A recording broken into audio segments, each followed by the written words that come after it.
ದಾಂಡೇಲಿ ನಗರದ ಪ್ರಕೃತಿ ಚಿಕಿತ್ಸಕ ವೈದ್ಯರಿಗೆ ಬ್ಲಾಕ್ ಮೇಲ್ ಮಾಡಿದ ಆರೋಪದ ಮೇರೆಗೆ ಹುಬ್ಬಳ್ಳಿ ಮೂಲದ 3 ನಕಲಿ ಪತ್ರಕರ್ತರನ್ನ ದಾಂಡೇಲಿ ಪೊಲೀಸರು ಬಂಧಿಸಿ ವಿಚಾರಣೆ ನಡೆಸಿದ್ದಾರೆ.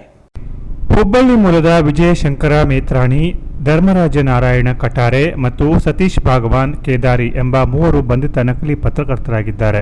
ಈ ಮೂವರು ನಾವು ಹುಬ್ಬಳ್ಳಿಯ ವಿಜಯ ನ್ಯೂಸ್ನವರೆಂದು ದಾಂಡೇಲಿ ನಗರದ ಲೆನಿನ್ ರಸ್ತೆಯಲ್ಲಿರುವ ಅಶೋಕ್ ಶಂಭು ಪರಬ್ ಅವರ ಕ್ಲಿನಿಕ್ಗೆ ಬಂದು, ನೀನು ನಕಲಿ ವೈದ್ಯನಿದ್ದು ನಿನ್ನ ಬಗ್ಗೆ ನ್ಯೂಸ್ ಮಾಡಿ ನಮ್ಮ ಚಾನೆಲ್ನಲ್ಲಿ ಹಾಕುತ್ತೇವೆ ಅಂತ ಹೇಳಿ ಹೆದರಿಸಿ ವಿಜಯ 9 ನ್ಯೂಸ್ ಎಂದು ಯೂಟ್ಯೂಬ್ ಚಾನೆಲ್ನಲ್ಲಿ ವರದಿ ಪ್ರಸಾರ ಮಾಡಿ, ಅನಂತರ ಅಶೋಕ್ ಶಂಭು ಪರಬ್ ಅವರಿಗೆ ಕರೆ ಮಾಡಿ, ಈಗಾಗಲೇ ಸಣ್ಣ ಚಾನೆಲ್ನಲ್ಲಿ ಸುದ್ದಿ ಪ್ರಸಾರ ಮಾಡಿದ್ದೇವೆ, ನೀನು ನಮಗೆ 2.5 ಲಕ್ಷ ಕೊಡದಿದ್ರೆ ಇನ್ನು ನೀನು ನಕಲಿ ವೈದ್ಯ ಅಂತ ಹೇಳಿ ದೊಡ್ಡ ದೊಡ್ಡ ಚಾನೆಲ್ಗಳಲ್ಲಿ ಸುದ್ದಿಯನ್ನ ಪ್ರಸಾರ ಮಾಡುತ್ತೇವೆ ಮತ್ತು ತಾಲೂಕು ವೈದ್ಯಾಧಿಕಾರಿಗಳು, ಜಿಲ್ಲಾ ವೈದ್ಯಾಧಿಕಾರಿಗಳು, ಜಿಲ್ಲಾ ಪೊಲೀಸ್ ವರಿಷ್ಠಾಧಿಕಾರಿಗಳು ಹಾಗೂ ಗೃಹ ಸಚಿವರಿಗೆ ವಿಡಿಯೋ ಕಳುಹಿಸಿ ನಿನ್ನ ಜೀವನವನ್ನ ಹಾಳು ಮಾಡುತ್ತೇವೆ ಅಂತ ಪದೇ ಪದೇ ಕರೆ ಮಾಡಿ ಹಣ ಕೊಡುವಂತೆ ಹೆದರಿಸುತ್ತಿದ್ರು. ಅದರಂತೆ ಭಾನುವಾರ ಮಧ್ಯಾಹ್ನ ಅಶೋಕ್ ಶಂಭು ಪರಬ್ ಅವರ ಕ್ಲಿನಿಕ್ಗೆ ಬಂದು ಹಣ ಕೊಡುವಂತೆ ಬೆದರಿಸಿದ್ದಾರೆಂದು ಅಶೋಕ್ ಶಂಭು ಪರಬ್ ಅವರು ನಗರ ಪೊಲೀಸ್ ಠಾಣೆಗೆ ದೂರು ದಾಖಲಿಸಿದ್ರು.